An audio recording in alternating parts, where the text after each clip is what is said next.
good morning or magandang umaga sa ating lahat. Tingnan niyo po, God is so good here in our home province. It's raining early in the morning. Ayan, diba? Napakabait ng Panginoon. The Lord really loves us Filipinos. Look at our weather. Yesterday, ang dami pong nagbilat ng palay dahil kailangan po sa napakatinding araw.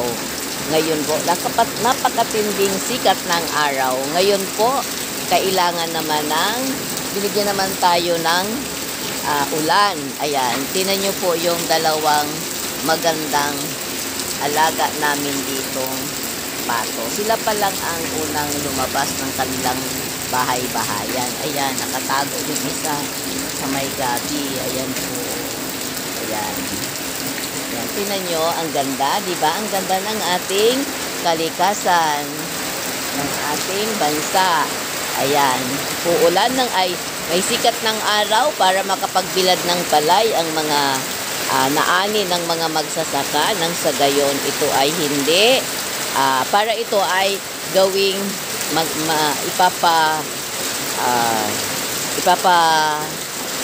meal para ito ay maging bigas.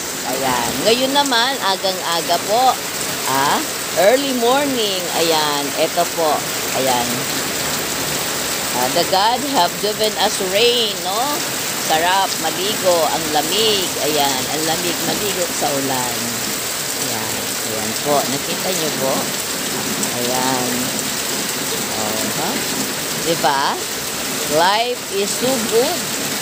Kung tayo ay aalagaan natin tuloy-tuloy ang ating mahal na kalikasan, ito po yung ibibigay sa atin.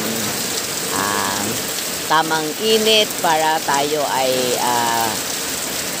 makapag-prepare ng ating palay para ito ay maging bigas na ating kakainin.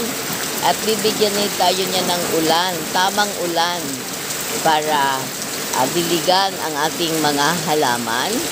Ayan, para na rin patubig sa ating mga palayan. Ayan, ito yung kagandahan ng kalikasan dito sa ating countryside, no? Ayan. Tingnan nyo yung dalawang pato. Sila po ay naliligo, tahimik, para silang nagre-reflect din. No? Kasi kahapon ay napakalakas ng sikat ng araw, and then ngayon early morning ay mayroon namang ulan. Ayan. Ayan po.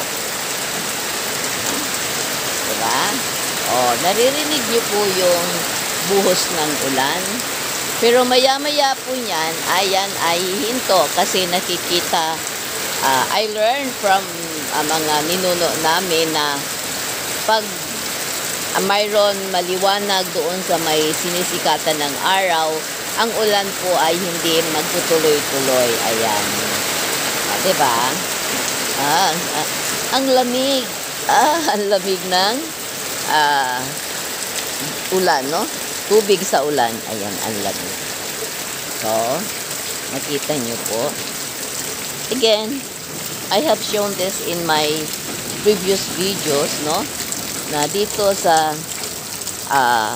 gilid ng aming bahay, dito sa province, ay may mga tanim. Pero nung buhay pa ang mother ko, hindi lang itong gabi, no?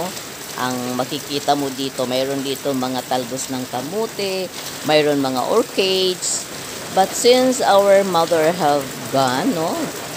Have joined our Creator, ay iba na yung naging kapaligiran dito sa aming bahay. But still, it's a refreshing one. Makikita nyo po, sa doon mayroon mga puno ng saging. Ayan, ito yung isa may bunga, ayan po. Tsaka yung doon din may bunga, pero ito yung malapit sa bahay, ayan, may bunga po. Yan po ay tanim ng aking mabait na ate. Nung siya ay nandito, early part of the pandemic, ayan po, tinanim niya yung mga kamote. At saka yung coconut, nakikita nyo po, there are some puno ng coconut, tinanim din po ngayon. Kita nyo, see? Ayan. So, I hope you will like my videos and learn from it. Muli, magandang umaga at sana patuloy tayong biyayaan ng Panginoon na magandang kalikasan. Kaya ito ay ating alagaan at ating lalong patingkarin ang ganda nito. Maraming salamat and good morning.